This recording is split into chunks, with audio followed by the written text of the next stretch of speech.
بسم اللہ الرحمن الرحیم، میں ہوں طارق سمیر، ڈیلی ممتاز ڈیجیٹل کے ساتھ۔ آج جمعے کا مبارک دن ہے اور ارشد ندیم نے پاکستانی قوم کو یوم آزادی کے موقع پہ بڑی خوشخبری دی، بڑی خوشیاں دی ہیں اس ملک کو، اور 40 سال کے بعد پاکستان کو اتنی بڑی خوشی ملی ہے۔ ارشد ندیم کا کارنامہ ناقابل فراموش ہے، اور اس پہ میں آج آپ کو بتاؤں گا کہ وہ کہاں سے بلانگ کرتے تھے، میاں چنو سے، گاؤں کا، ان کے والدین کا، اور ان کے انعامات جو اناؤنس ہو رہے ہیں تو 1 ارب روپے کے قریب ان کو انعامات ملیں گے۔ انڈین جو تھا اس کی والدہ نے بھی بڑا اچھا پیغام دیا، مبارکباد دی۔ دوسرا معاملہ ہے ناظرین، 9 مئی سے ریلیٹڈ ہے، مختصراً ذکر کروں گا۔ پشاور ہائی کورٹ نے جوڈیشل کمیشن بنانے کی صوبائی حکومت کی درخواست مسترد کر دی ہے۔ پھر ایک اور معاملہ ہے، نون لیگ سے جڑا ہوا ہے۔ نون لیگ کے 2 سینیٹرز آپس میں الجھ پڑے، لڑ پڑے، معاملات اس حد تک پہنچے کہ ایک سینیٹر کو نے استعفیٰ دے دیا۔ اب دیکھتے ہیں نواز شریف صاحب اور شہباز شریف صاحب اس معاملے کا نوٹس لیتے ہیں یا وہ ایسے ہی رہے گا معاملہ۔ سب سے پہلے میں آؤں گا ارشد ندیم صاحب۔ انہوں نے بہت بڑا کارنامہ سر انجام دیا ہے، اور پیرس اولمپکس میں 40 سال بعد پاکستان کو گولڈ میڈل۔ 8 بہن بھائیوں میں ارشد ندیم تیسرے نمبر پر ہے۔ ان کے والد محمد اشرف ایک مزدور ہیں، مستری ہیں، گھر بنانے کا کام کرتے ہیں، اور پوری فیملی کے واحد کفیل تھے۔ ان کی معاشی حالات اتنے اچھے نہیں تھے، لیکن جب ارشد نے ایتھلیٹ بننے کا فیصلہ کیا اور ان کے پاس ٹریننگ کے لیے اور بیرون ملک سفر کے لیے پیسے نہیں تھے، رشتہ داروں نے، مالے داروں نے چندہ اکٹھا کر کے ان کو پیسے دیے اور وہ گئے۔ اور جو نیرن چوپڑا ہے، جو انڈین ان کا جس کے ساتھ سخت مقابلہ تھا، انہوں نے بھی ارشد ندیم کے لیے آواز اٹھائی تھی تاکہ اس کے مالی معاملات، اخراجات جو ہیں وہ ٹھیک ہوں، اور انہوں نے رات کو جیولین تھرو کے مقابلے میں 97.92 میٹر پر نیزہ پھینک کر 118 سالہ اولمپکس کی تاریخ کا ریکارڈ قائم کر دیا، اور نیرن چوپڑا نے چاندی کا تمغہ جیتا۔ تو یہ ساری صورتحال ہے۔ اس میں آپ دیکھیں 2-3 پہلو ہیں، میں بتاتا چلوں۔ عمران خان صاحب کی قیادت میں 1992 میں پاکستانی ٹیم نے ورلڈ کپ جیتا تھا، تو اس وقت پاکستان کے وزیر اعظم میاں محمد نواز شریف تھے۔ اس وقت تک عمران خان اور نواز شریف عمران خان تو سیاست میں تھے نہیں، مخالف نہیں تھے، بڑا آپس میں ان کا اچھا تعلق تھا۔ تو پوری کرکٹ ٹیم کو، میں اس فنکشن کا وٹنس ہوں، راولپنڈی کے ایک 5 اسٹار ہوٹل میں تقریب منعقد ہوئی تھی، اور مشتاق محمد بھی تھے، وقار یونس بھی تھے، وسیم اکرم بھی تھے، اور بھی دیگر کھلاڑی تھے۔ معین خان کا مجھے نام یاد ہے، عامر سہیل کا مجھے نام یاد ہے ابھی تک۔ تو ان سب کو میاں نواز شریف کی طرف سے انعامات دیے گئے تھے، اور سب کو ایک پلاٹ دیا گیا تھا اسلام آباد میں، قیمتی جگہ پہ۔ اس وقت کی کرنسی کے حساب سے دیکھا جائے اور آج کی ارشد ندیم کے کارنامے کی کرنسی کے حساب سے دیکھا جائے تو وہ یہ تو ابھی تک جو ارشد ندیم کے لیے انعامات اناؤنس ہوئے ہیں، وزیر اعظم کی طرف سے 25 کروڑ روپے، وزیر اعلیٰ پنجاب مریم نواز نے 10 کروڑ، 5 کروڑ جو ہیں سندھ حکومت کی طرف سے، باقی گورنر سندھ نے بھی 10 لاکھ، 20 لاکھ گورنر پنجاب نے، سونے کا تاج سکھر کے میئر نے اعلان کیا ہے، اور باقی اور سول ایوارڈز آج قومی اسمبلی میں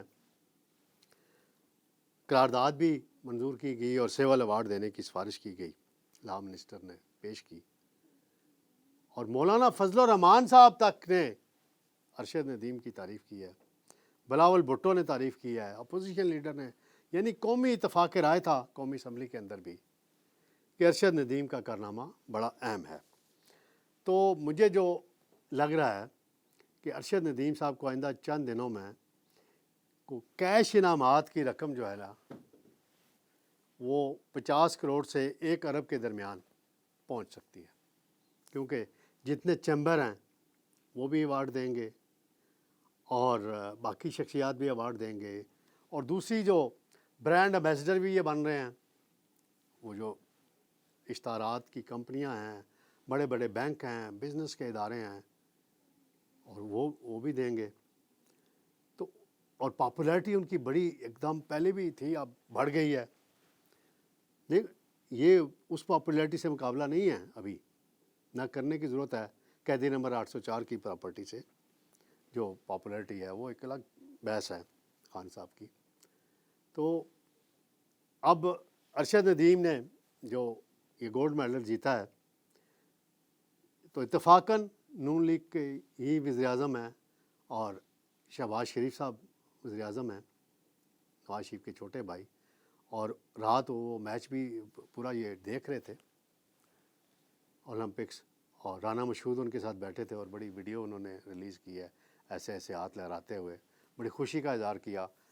اور مجھے یاد ہے کہ جب ان کو ارشد ندیم کو بیمار ہو گئے تھے، ان کو سرجری کا مسئلہ تھا، پھر ان کو پیسے چاہیے تھے، تو اس وقت شہباز شریف صاحب نے 25-30 لاکھ یا 40 لاکھ کے درمیان رقم ان کو دی تھی، اور بڑی خوشی کی بات ہے۔ اور اب مختلف تبصرے بھی ہو رہے ہیں، میں ان پہ ابھی نہیں جاؤں گا۔ دوسری بات ہے کہ جو ان کی منیرت چوپڑا جو ہیں، ان کی والدہ نے بڑا دل دکھایا ہے دونوں، اور ایک اور پہلو ہے اس کا کہ انہوں نے مبارکباد دی کہ دونوں کا تعلق جو تھا وہ پنجاب سے تھا، ایک انڈین پنجاب سے، ایک پاکستانی پنجاب سے۔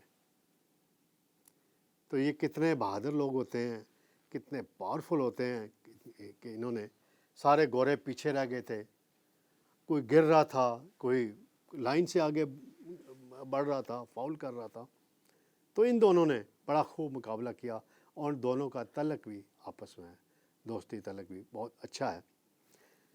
دوسری بات ہے ناظرین، 9 مئی کے حوالے سے تھوڑی سی بات کرتا چلوں، ضرورت نہیں تھی لیکن خبر آ گئی ہے تو میں نے کہا کر لوں۔ کے پی کے کابینہ نے ایک فیصلہ کیا تھا کہ 9 مئی کے جو صوبے میں واقعات ہوئے تھے اس والے سے جوڈیشل کمیشن بنا کے انکوائری کرائی جائے۔ انہوں نے خط لکھا پشاور ہائی کورٹ کو، تو ابھی خبر آئی ہے کہ پشاور ہائی کورٹ نے بعض وجوہات کی بنا پہ کمیشن بنانے سے معذرت کر لی ہے۔ کیوں معذرت کی ہے، کیا وجہ ہے، اس کی تفصیل نہیں بتائی گئی۔ نون لیگ سے جڑا ایک معاملہ ہے سینٹ میں، سینیٹر عرفان صدیقی ہیں، پارلیمانی لیڈر ہیں، سینئر رہنما ہیں آج کل نون لیگ کے، اسپیچ رائٹر ہیں میاں نواز شریف صاحب کے، اور جسٹس رفیق تارڑ صاحب جب پریزیڈنٹ آف پاکستان تھے تو ان کے بھی پریس سیکرٹری رہے ہیں، کالم نویس ہیں۔ ان کا تنازع ہو گیا جی، بشرا انجم بٹ ہیں، ایک خاتون سینیٹر ہیں لاہور سے، اور یہ خالد شاہین بٹ کی بھتیجی ہیں۔ یہ اتنی اہم ہیں نون لیگ کے اندر اور اتنی پاورفل ہیں کہ پہلے انہیں ایم پی اے بنایا گیا، پھر انہیں ایم این اے بنایا گیا، اور پھر انہیں سینیٹر بنایا گیا۔ اس پہ میں نے پروگرام بھی کیا تھا اس وقت۔ تو عرفان صدیقی صاحب کے ساتھ کمیٹی میں ان کا تنازع ہو گیا، انہوں نے کوئی روٹ رویہ اپنایا، معذرت بھی کی، بعد میں ایم کیو ایم اور پی ٹی آئی کی جو سینیٹرز تھے انہوں نے عرفان صدیقی کے موقف کی تائید کی۔ تو بشرا انجم بٹ کے لیے بڑی مشکل پیدا ہو گئی ہے کہ وہ کیا کریں گی۔ اب عرفان صدیقی صاحب نے کل اسٹینڈنگ کمیٹی ایجوکیشن سے اپنی رکنیت ختم کر دی، چیئرمین سینٹ کے کو استعفیٰ دے دیا اور اپنی رکنیت ہیلتھ کمیٹی کے لیے دے دی. تو یہ ایک معاملہ تھا. تو آج کافی سارے سینیٹر جو ہیں حکومتی، ناصر بٹ ہوں، عفنان اللہ ہوں اور باقی ہیں، وہ عرفان صدیقی کے کمرے میں جمع تھے اور ایسے میٹنگ کر رہے تھے جیسے کوئی کیبنٹ کی میٹنگ ہو رہی ہو. کوئی سب کا داخلہ بند ہے جی، بڑی اہم میٹنگ کر رہے ہیں عرفان صدیقی صاحب جی، کوئی ان سے مل نہیں سکتا جی. ہو میں نے کہا پتہ نہیں کیا ہو گیا جی، پتہ کرایا تو کیا ہوا کہ جی وہ اظہار ہمدردی کے لیے گئے تھے جی عرفان صدیقی صاحب کے پاس. بہرحال یہ نون لیگ کا آپس کا معاملہ ہے. دیکھتے ہیں. جو عرفان صدیقی صاحب ہیں وہ نواز شریف صاحب کے بڑے قریب ہیں، اور باقی میں کچھ کہنا نہیں چاہتا. سمجھدار لوگوں کے لیے کافی ہے. اللہ حافظ، کل ملاقات ہو.